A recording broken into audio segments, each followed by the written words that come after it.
Hello my dear students, how are you all. I hope आप सब लोग काफ़ी अच्छे होंगे और अपनी छुट्टियां बहुत अच्छे से एंजॉय कर रहे होंगे। और जैसा कि हम सब लोग अपनी छुट्टियां एंजॉय करते हैं तो क्या करते हैं, अपने आसपास के एटमॉस्फेयर को भी ऑब्ज़र्व कर रहे होते हैं। और वही ऑब्जर्वेशन हमारे अंदर क्या पैदा करता है, क्यूरियोसिटी। और curiosity is the mother of science. जहाँ क्यूरियोसिटी है वहाँ क्या है, साइंस है।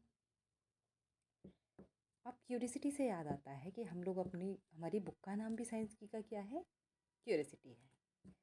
और क्यूरियोसिटी में हम लोग क्लास 7th के 4th चैप्टर को रीड आउट कर रहे थे। इसका बेसिक हम लोग पढ़ चुके हैं। इसके अलावा हम लोगों ने मेटल्स के दो प्रॉपर्टीज़ को बहुत डिटेल में एक्सपेरिमेंट्स के साथ पढ़ा है, मैलिएबिलिटी और डक्टिलिटी। मैलिएबिलिटी क्या है कि जब किसी चीज़ को बीट किया जाए तो वो क्या होगी, चादर में बदल जाएगी। दूसरी चीज़ हम लोगों ने क्या पढ़ा था, डक्टिलिटी है, यानी कि क्या होता है, इनके तार बनाए जा सकते हैं। और हमने पढ़ा था कि जो मेटल्स हैं वो जल्दी गर्म होते हैं। तवा जल्दी गर्म होता है इन कंपेयर टू उसके हैंडल के, क्योंकि हैंडल किसका बना है, वुड का बना है, जो कि नॉन मेटल है। और जबकि तवा जो है वो किसका बना है, मेटल का बना है, इसलिए जल्दी गर्म होता है। इसके अलावा हम लोगों ने पढ़ा था कि जो मेटल्स हैं उनके अंदर क्या होता है, वो लस्टीरियस होते हैं, यानी कि उनमें एक चमक होती है। जैसे गोल्ड की ज्वेलरी है, उसके अंदर एक चमक है। जबकि अगर हम उसके कंपेयर में एक साइड हमने गोल्ड रखा हुआ है, दूसरी साइड हमने कोई वुडन चीज़ रखी हुई है, तो उनमें से किसकी चमक ज़्यादा होगी, गोल्ड की चमक ऑब्वियसली ज़्यादा होगी। आज हम लोग पढ़ेंगे कंडक्शन ऑफ इलेक्ट्रिसिटी। भाई जो मेटल हैं उनके अंदर क्या होता है, जिस तरीके से हीट ज़्यादा जाती है उसी तरीके से क्या इसके अंदर इलेक्ट्रिसिटी यानी कि करंट का फ्लो भी ज़्यादा होता है। कभी आपने देखा है किसी को लोहे की चीज़ से बिजली के तार पकड़ते? नहीं पकड़ते ना। क्यों?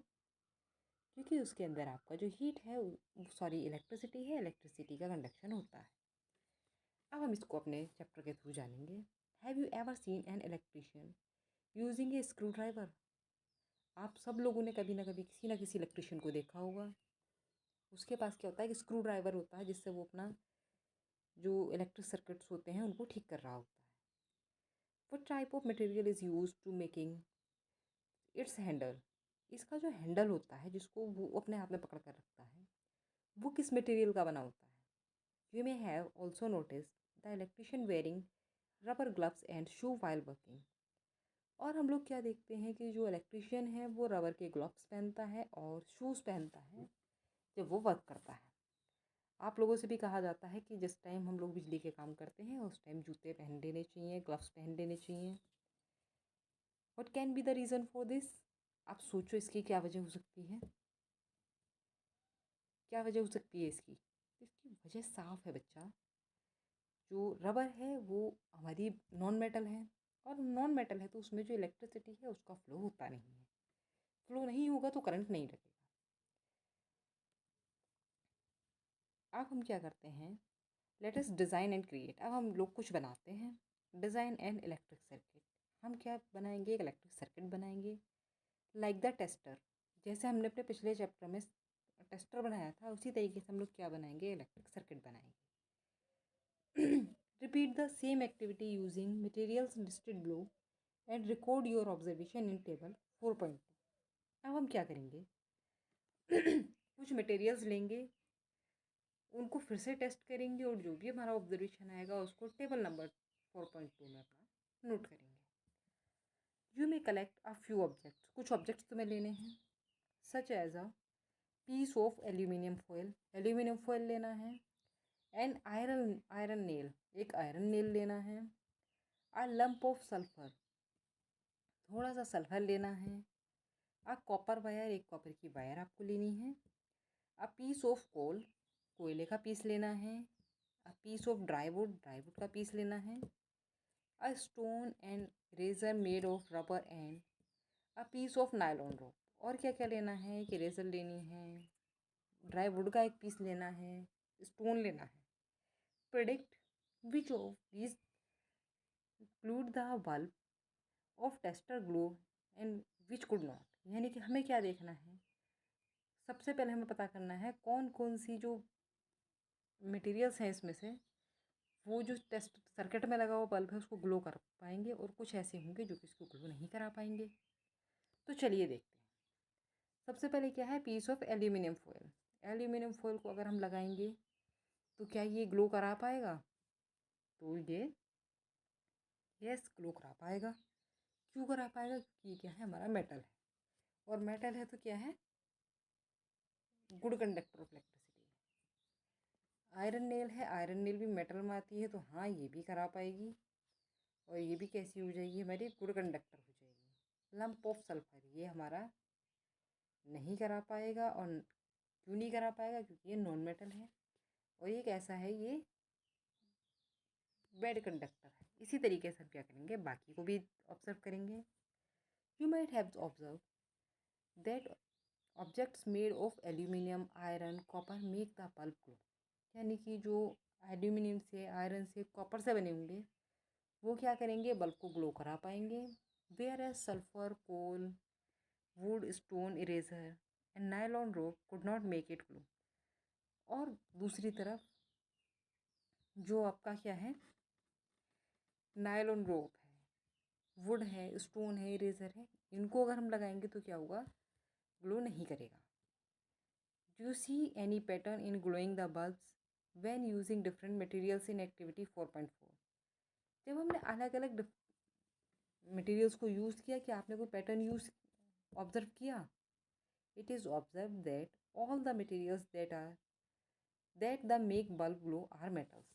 हम एक पैटर्न देख पाते हैं कि जितने भी मटेरियल ऐसे थे जिन्होंने उस बल्ब को ग्लो कराया, यानी कि क्या है, ये एक बल्ब है, इसको जितनी भी चीज़ों ने क्या करा पाया, ग्लो करा पाया। वो सब की सब क्या थी भी, आयरन था,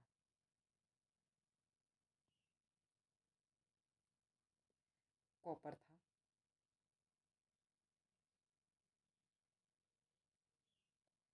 एल्यूमिनियम था, सबके सब। और ये सब के सब किस में आते हैं, आपके मेटल होते हैं। क्या है, ये सब के सब हमारे मेटल्स हैं।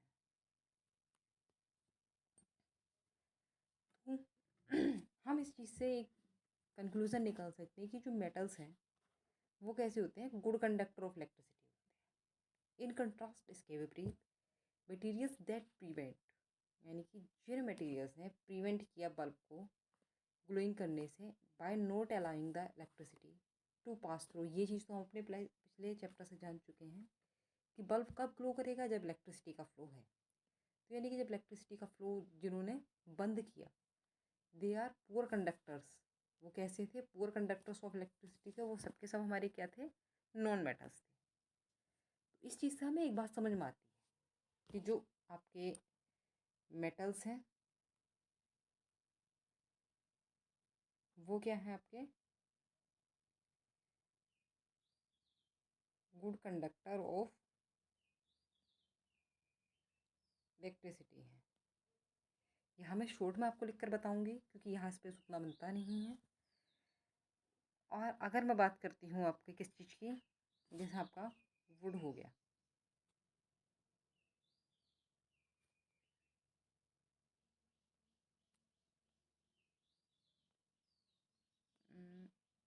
ठीक है, सल्फर हो गया,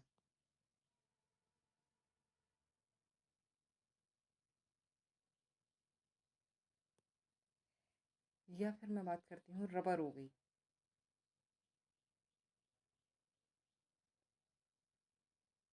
देखिए रबर जलाने, रबर को करंट लगता है, अगर रबर को करंट लगता तो हमारे जो चार्जर होते हैं इसके ऊपर रबर की वायर कोटिंग नहीं होती। अगर रबर की कोटिंग है तो इसका मतलब क्या है, हमारा इससे करंट का फ्लो हमारा नहीं होता है, इसके अंदर जो वायर है उसमें करंट का फ्लो हुआ। रबर क्या है, एक प्रोटेक्शन पैदा करती है ताकि हमें करंट ना लगे। तो ये सब के सब कैसे हैं, बैड कंडक्टर्स हैं। और इन सबको अगर मैं बात करती हूँ तो ये क्या है, हमारे नॉन मेटल्स हैं। क्या है, ये हमारे नॉन मेटल्स हैं।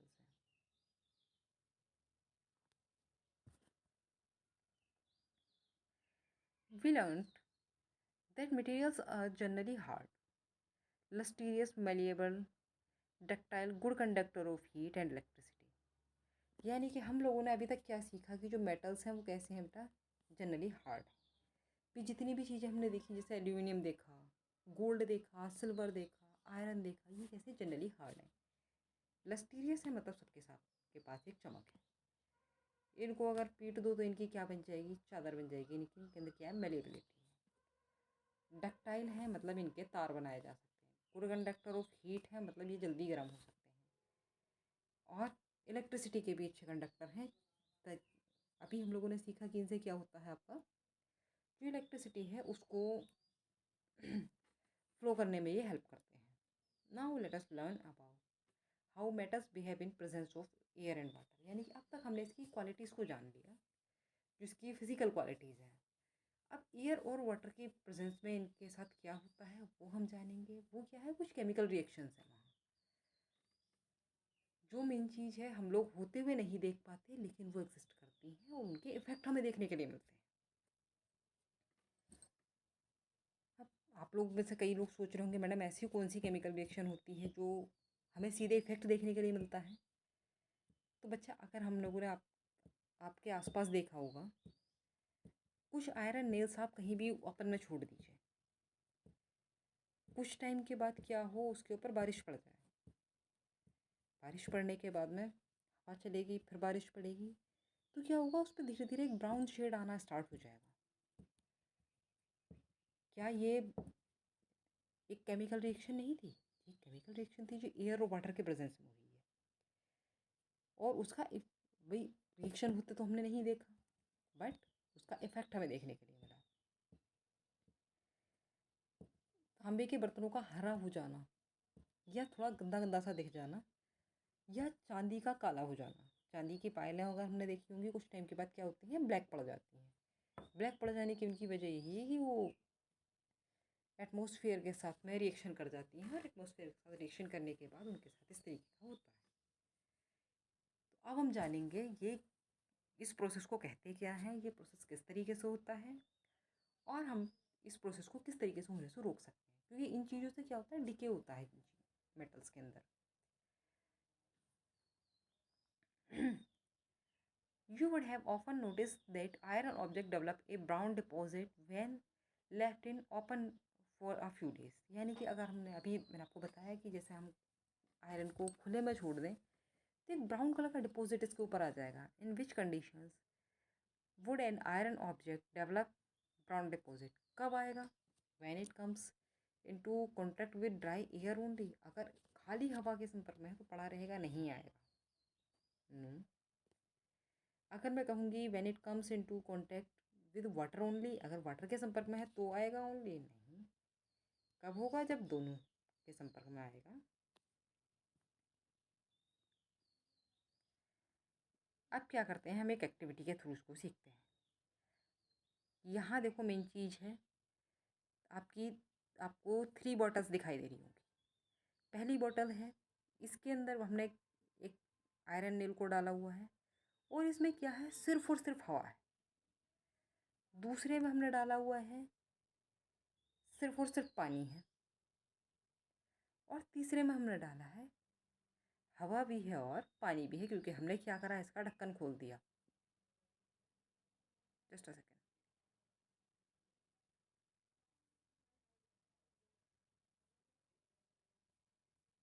एक सेकेंड बच्चा।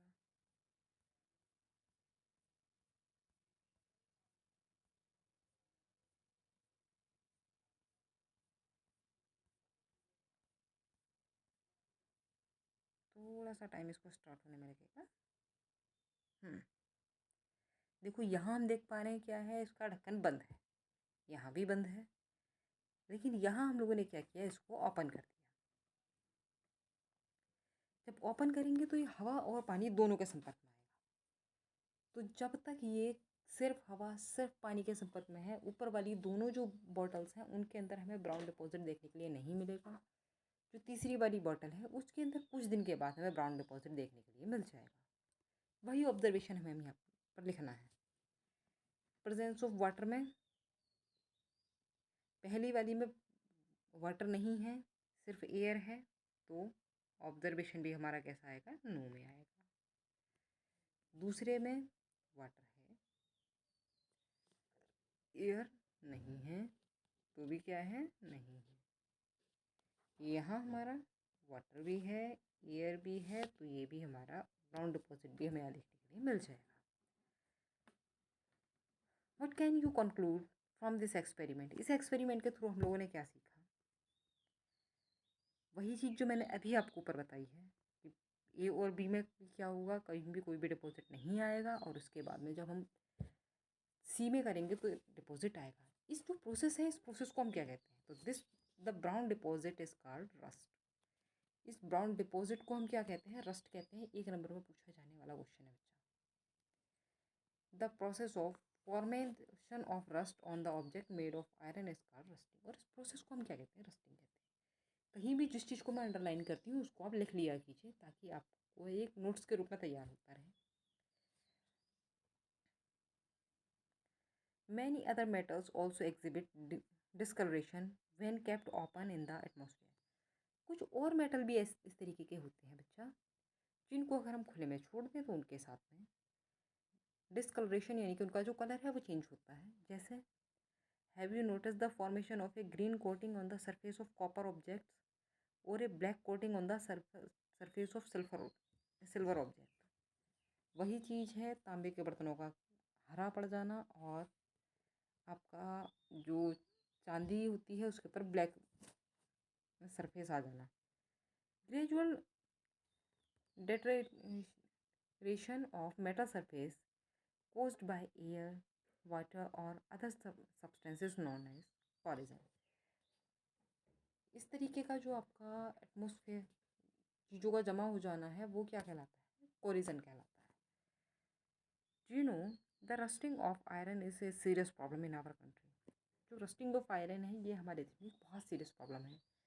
हर साल बहुत ज़्यादा मात्रा में जो आयरन है वो ख़राब हो जाता है, लेकिन इसको रोका जा सकता है। अब रोका किस किस तरीके से जाएगा? बाय पेंटिंग के थ्रू, ऑयलिंग करके, ग्रीस करके, या अप्लाई करके एक जिंक मेटल की जो लेयर है उसको अप्लाई कर सकते हैं, जिसको हम बोलते हैं गैल्वेनाइजेशन। गैल्वेनाइजेशन से क्वेश्चन आपका बनता है, बाकी चीज़ से आपका क्वेश्चन उतना नहीं बनता है। गैल्वेनाइजेशन से आपसे 2 तरीके का क्वेश्चन बनता है। पहला क्वेश्चन बनेगा इसके मेथड को लेकर, the method of applying A protective layer of zinc on metal on iron is called. तो प्रोसेस क्या है आपका? गैल्वेनाइजेशन है। यह पूछ सकते हैं galvanisation is the layer of zinc की होती है, आयरन की होती है, सिल्वर की होती है, इस तरीके से आपसे पूछा जा सकता है। We will learn about this in higher grades. हम इसके बारे में कहाँ पढ़ेंगे? हायर ग्रेड्स में पढ़ेंगे। अब एक फैसिनेटिंग फैक्ट है कि फैक्ट किसके बारे में है? आप लोग सब लोगों उनमें से सुना होगा दिल्ली मेहरौली के लौह स्तंभ के बारे में। ये जो लौह स्तंभ है ये चंद्रगुप्त द्वितीय के टाइम पर बनवाया गया था, लगभग 1600 साल पहले। कितना? 8 मीटर हाई है, और इसका जो वेट है लगभग 6000 किलोग्राम से। लेकिन इसमें इंटरेस्टिंग बात क्या है? इसमें कहीं भी जंग नहीं आता है, यानी कि इसमें जो रस्टिंग प्रूफ इसको बनाया गया है। कैसा है ये? रस्टिंग प्रूफ है।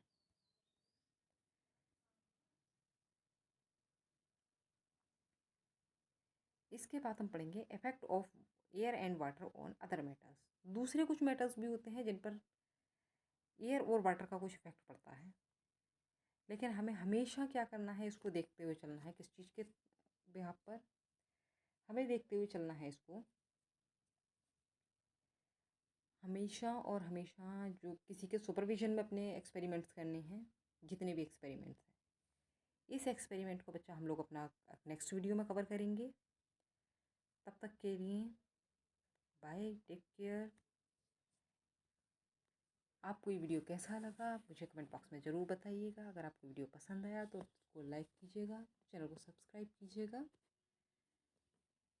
और ऐसी इन्फॉर्मेटिव वीडियोस के लिए हमारे साथ कनेक्ट रहिएगा। अगर आपको पर्सनली टिप्स चाहिए हैं तो भी आप मेरे साथ कनेक्ट कर सकते हैं। हमारी क्लासेस जूम ऐप पर चलती हैं, जिसके लिए आपको जो ये चैनल है, चैनल के डिस्क्रिप्शन में कॉन्टैक्ट नंबर दिया है, वहाँ पर कॉन्टैक्ट करना होगा, ताकि आपको आगे का प्रोसेस समझाया जा सके। सो बाय, टेक केयर।